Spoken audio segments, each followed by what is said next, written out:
It's been a lauded landmark meeting, which brings nearly 50 heads of state and governments to Washington. Analysts say the unprecedented summit has showcased Washington's growing interest in Africa. In 2012, the continent took just 1% of the US overall foreign direct investment, but now Washington is playing catch-up. We are interested in Africa because we know that if Africa thrives and succeeds, and if you've got a bunch of entrepreneurs, they're going to need supplies from us, maybe. Or they may supply us with outstanding products. They're going to have a growing middle class that wants to buy iPhones or applications from us. In turn, they may provide us new services, and we can be the distributor for something that's invented in Africa. And all of us grow at the same time. That's our goal, and I'm confident that we can make it happen, and this summit's been a great start. Much of the summit has centered on boosting US business ties with Africa. Obama has announced $33 billion in commitments, mostly from the private sector, to invest in Africa and help create jobs in the US. $12 billion have been earmarked for Africa's crucial power sector. Africa now has 14% of the global population. That is a market that anyone wants. By far, the centerpiece of US efforts in the continent is the African Growth and Opportunity Act, or AGOA, which was signed in 2000. It's a preferential trade agreement which removes tariffs on most exports from 39 sub-Saharan countries. But US trade officials say the act has not achieved much outside boosting oil exports.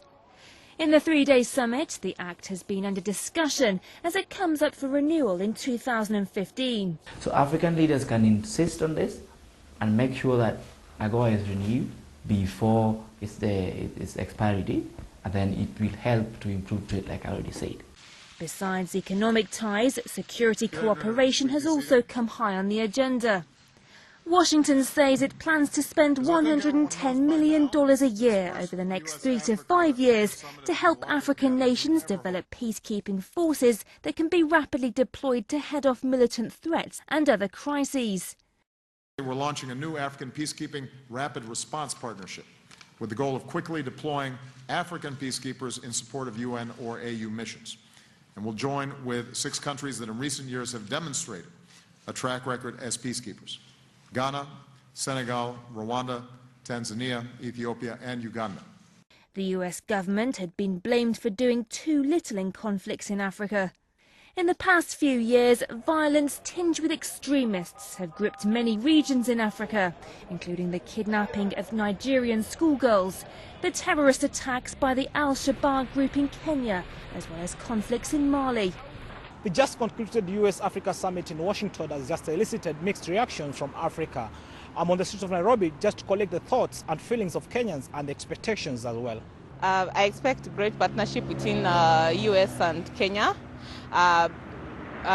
Looking at the 3 areas they were focusing on, that is security, economy, and trade, if I'm correct. And I expect there'll be actually the business will work together in business.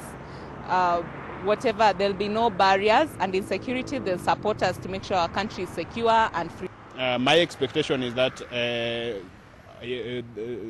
the United States is going to put into consideration about the call and also for the support to help us curb and even end terrorism in Kenya, because it is indeed affecting us. South African President Jacob Zuma says the summit has reshaped Africa's relationship with Washington and holds great promise for the future. However, the US is still lagging behind in the engagement with Africa. But one thing is now clear: Washington has found it difficult to ignore the continent following this initiative.